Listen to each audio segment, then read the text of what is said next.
जय श्री राम दोस्तों, जय मां नंदा देवी यूट्यूब चैनल में आप सभी का स्वागत है। दोस्तों जिसने भी हमारे चैनल को सब्सक्राइब नहीं किया है, दोस्तों हमारे चैनल को सबसे पहले सब्सक्राइब करें, कमेंट्स करें, लाइक करें, शेयर करें, साथ में दोस्तों घंटी वाला बटन भी ज़रूर दबाएं।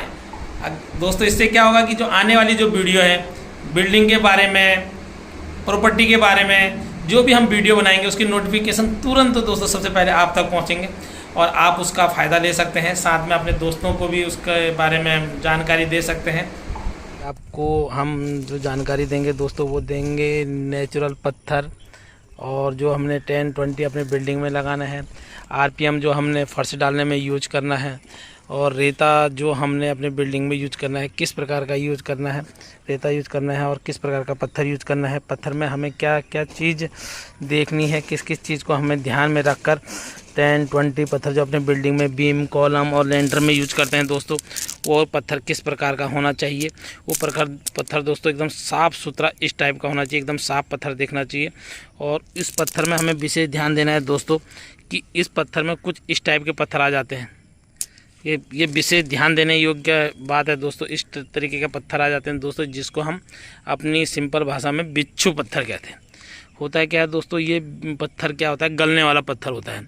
अगर ये पत्थर अगर गलती से हमारे लेंटर में पहुंच गया, इस पत्थर के कुछ बड़े टुकड़े होते हैं दोस्तों, होते हैं वो अगर हमारे लेंटर में पहुंच गए, वो आने वाले टाइम पे हमारे लेंटर को ख़राब कर सकते हैं दोस्तों। इसका हमें विशेष ध्यान रखना है कि इस प्रकार के जो पत्थर हैं वो किसी भी कंडीशन में हमारे लेंटर में ना जाए, और इसलिए हमें इस तरीके का पत्थर बिल्कुल भी यूज़ नहीं करना है।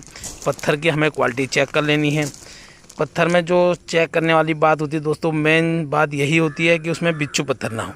अगर ये पत्थर लेंटर में चला गया और ये पत्थर गल गया और वहाँ से लेंटर हमारा पानी को अंदर ऑब्जर्व करने लगेगा दोस्तों, और लेंटर आपका लीकेज मारेगा और सीलन आने लगेगी, तो दोस्तों हमें पत्थर में विशेष प्रकार इस चीज़ का ध्यान देना है।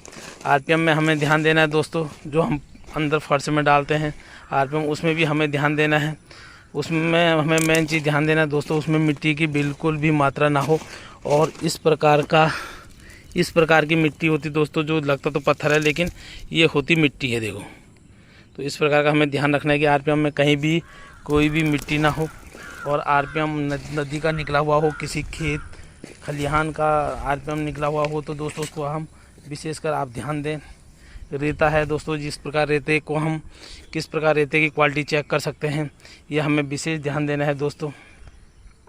रेता दोस्तों हमें छना हुआ ही रेता यूज करना है, और अगर पॉसिबल हो सके दोस्तों तो हमें रेता स्टोन का यूज करना है दोस्तों। धुला हुआ रेता हो, रेते में मोटी पीक हो, इस तरीके की ये बारीक बारीक पत्थर रेते में हो, जो रेते की पकड़ को बहुत अच्छा करता है और फ्यूचर में हमें किसी भी प्रकार की दिक्कत नहीं आने देता है दोस्तों।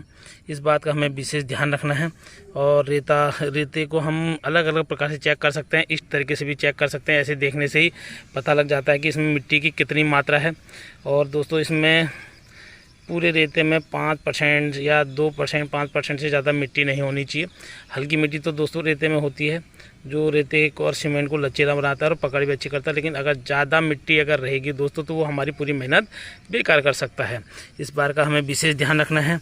और रेते में इस प्रकार का अगर पत्थर है, बारीक कण पत्थर है, तो दोस्तों ये हमारे सीमेंट और रेते की जो पकड़ है उसको बहुत मजबूत करता है दोस्तों। तो इसका ध्यान रखें कि रेते में पीक की मात्रा होनी चाहिए। रेता एकदम भूसी रेता नहीं होना चाहिए। भूसी रेता जो होगा दोस्तों वो क्या करेगा कि हमारे सीमेंट में अच्छी पकड़ नहीं करेगा, जिससे फ्यूचर में हमें बहुत प्रकार की दिक्कतों का सामना करना पड़ सकता है दोस्तों। इसलिए आप विशेष ध्यान रखें, इस बात का विशेष ध्यान रखें कि आप जो भी काम कर रहे हैं उसका विशेष ध्यान रखें। अगर आपके आसपास अगर जो रेता है वो बिखरा हुआ है, उसमें आजकल बरसात में इस प्रकार की घास जम जाती है दोस्तों, तो उसे सफाई करने के बाद ही घास पूरा छान कर ही आप उसको यूज में ले सकते हैं दोस्तों। इस बात का विशेष ध्यान रखें।